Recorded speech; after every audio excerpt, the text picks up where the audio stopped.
it's important because it's not, and you're kind of getting at this a little bit. With the amendment, it's not that you have a right to have a gun. Mm-hmm. You have the right to get a gun. The government is not responsible to show up at your door and give you a government-issued assault rifle for your own personal use. That's not what it's about. It's about you have the right that unless you are like mentally deranged or serious danger to yourself and others or a hardened criminal, you have the right to have a weapon that you can use to defend yourself and the people you love and the people you care about. Yes.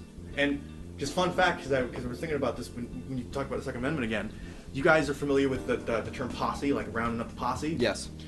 Most oftenly it's associated with the Wild West, and that's basically what it did. The sheriff would basically roll into town and he would say, I'm rounding up a posse, and it was basically all able-bodied men who aren't dirtbags are going to come with me and you're going to help me track down this criminal because I have like one deputy and this entire gang of criminals. Yeah. But further back than that, it's this phrase, I can't remember the exact Latin translation, but it's posse comitatus, and it goes all the way back to the founding of America with the colonies, and the idea was, and it's in the Second Amendment with the word militia. The militia originally was anybody in the town pretty much who could fight and had a means to fight. You were part of the militia. Okay. So if your town was attacked, if there was a Native American raid, if the British were coming, if the French were trying to take some nearby territory, anything like that, and the posse needed to be rounded up, you were part of the posse.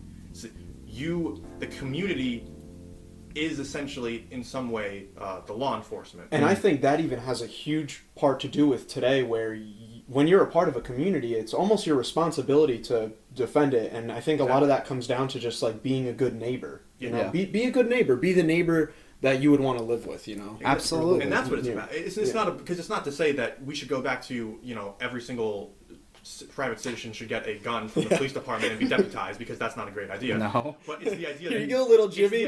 Here's a gun. Well, I wonder what it tastes like, man. Keep it under your pillow at night. It's like... Sorry. But it's like that idea is the source of us having the Second Amendment. It's not because we just want to give every joy-happy man a gun. It's not... It's not a bunch of people who later retroactively decided, this lets me keep a gun, I want it to keep... I like so much what you say, because it doesn't have anything to do with the firearm itself. It has to do with the domain in which you live and the people around you. And the people and how they use the tool. Precisely. All right, 2 more topics, gentlemen, and then I think we can wrap up this conversation. The first one is, I got this statistic from heritage.org. Now, I'm not extremely knowledgeable on what their political affiliation is, per se. I believe they're officially conservative. Okay. Or at the very least, I am confident enough to say that they are right-leaning. Okay. So the only reason I'm bringing this up is based off of their statistics, and I just want to have a conversation about this. I'm not saying it's true. Violent crime in the United States and in other countries where you can go and purchase firearms legally, violent crime over the last couple of years, decade, however long, has actually gone down and has been on the decline for a matter of decades. Do you agree or do you disagree with that assumption?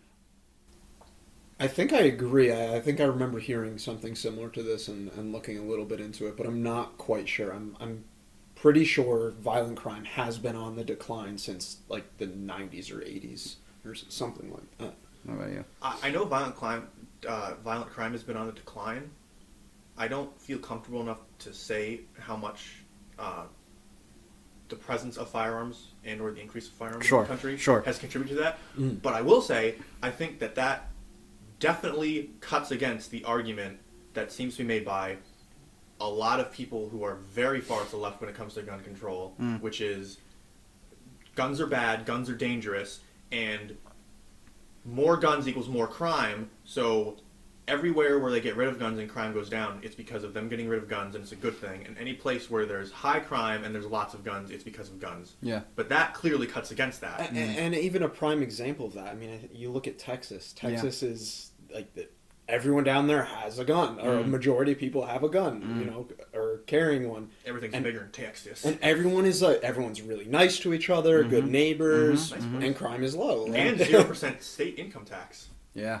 On the flip side of that, Chicago has some of the strictest gun laws And the highest rates of crime. Yeah. That's very true. And the majority of the crime is if I still remember correctly, it's still inner city gang related violence. Mm-hmm. It's normally committed by young individuals, and I'm not going to make an assumption, but if I would assume, and I might be wrong, that a lot of these guns that are being used in these crimes are being obtained illegally. Mm-hmm. So the strict gun control isn't actually doing anything. Perfect segue into the last topic that I want to go into is the illegal ownership of firearms, and something that you alluded to at the beginning of this discussion, which was people being able to make their own guns. Mm. Right now, because of 3D printers, there's been an increase of the accessibility to be able to create plastic and polymer related material, actual working firearms that could kill or hurt other people.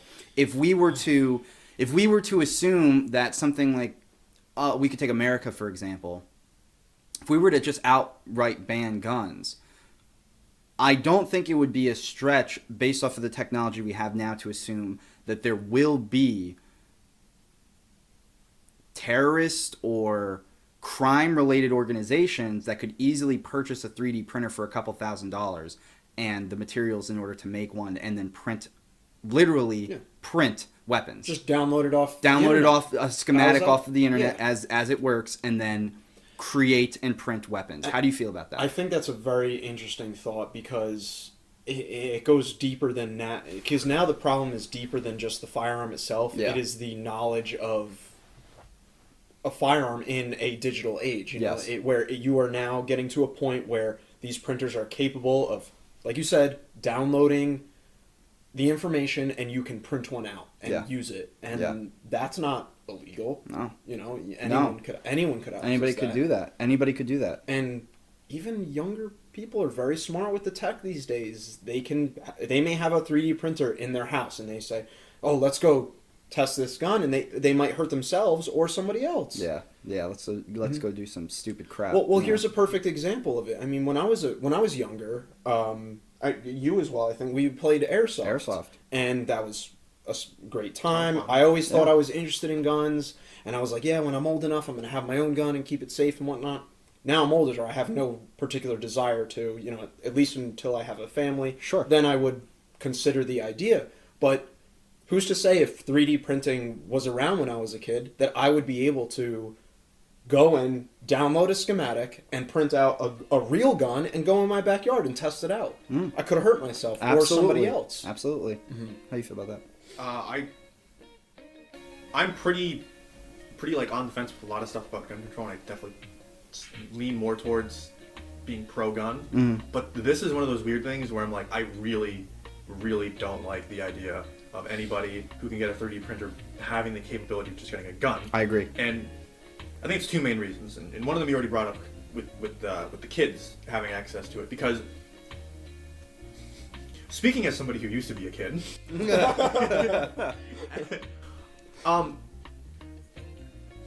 to put this? Okay, so looking back when we played games with guns in them and stuff, I don't think we were ever at a point where we were like, oh, that's so cool, look at bloodshed, killing it, oh my god, it's great. No. But we didn't view it in the same way of like a live feed of somebody actually killing another human being. So right. So it was this sort of disconnect.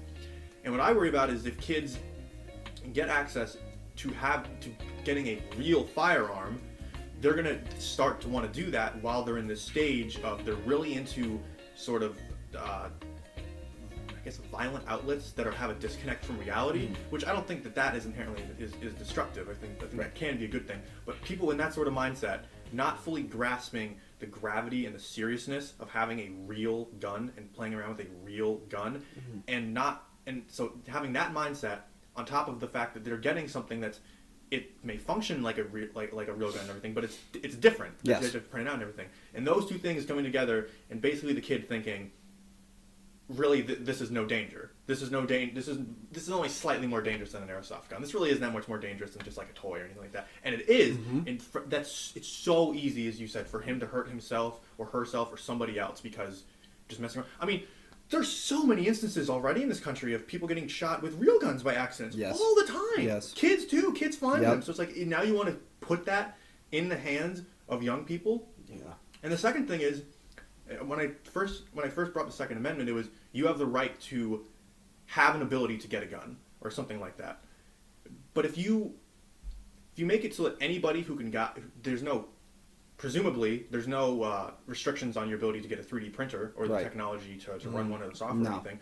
So Not that I if know you of. can just get that and then give yourself a gun and you don't have to go through the legal processes, then you're just circumventing that entire purpose of the Second Amendment being there, which is you do not have the right to just have a gun and do whatever you want with it. Right. So you have the right to have the ability to get a gun if you're not a degenerate, and if you can prove that you can be responsible and train yourself with the weapon, which And I most think states have some sort of that program that's like that. the bottom line. I think it really comes down to the responsibility of the individual and their capability of keeping it in a safe place, et cetera, et cetera. I agree with that. Right on. So I think final point, because you brought it up and it kind of gave me an idea. Final point.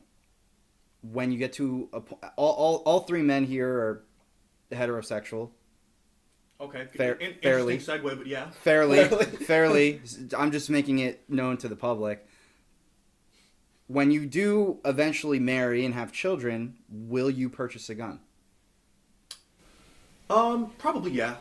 I will say probably yes. Probably yeah. And I would want to do what Dan said, where it's like Lock it up. It's like I like that you pointed out the thing where it's like, but it's got to be somewhat accessible, because some people make the point of, and I think some people aren't.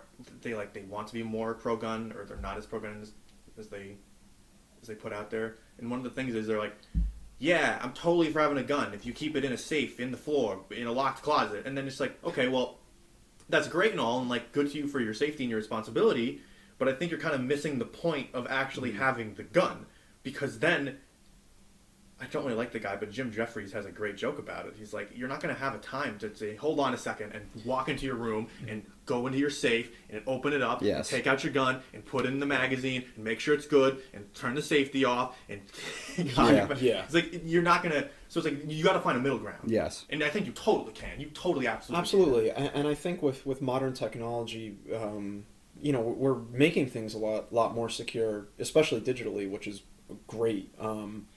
But I would have it in, say, a drawer with even like a fingerprint scan or something. I could, That's a just good idea. Immediate scan. That's a very open good the drawer. It's ready. Yeah. That's it. It is fully loaded. Everything else. everything else. Yeah. And you need the fingerprint scan. That makes sense. On your question though, I'm still caught. I don't know if I would purchase the gun upon having a family, but I would highly consider the idea. I feel like there were a lot of external factors that would involve me considering a purchase of a weapon. How close am I to the police?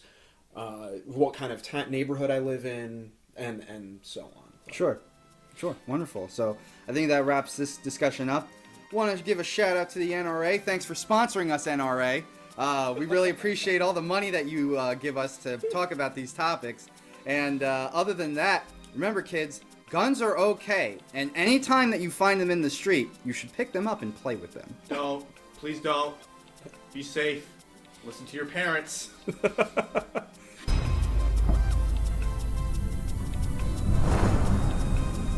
Thank you for watching Psycosmos. If you liked our content, please like this video, comment down below what else you would like to see, subscribe and ring the notification bell. We'll also have links down in the description where you can follow us on Facebook, you can check out our Instagram, you can support us on Patreon, and you can also follow us on Snapchat. Did I do a good job? Good enough.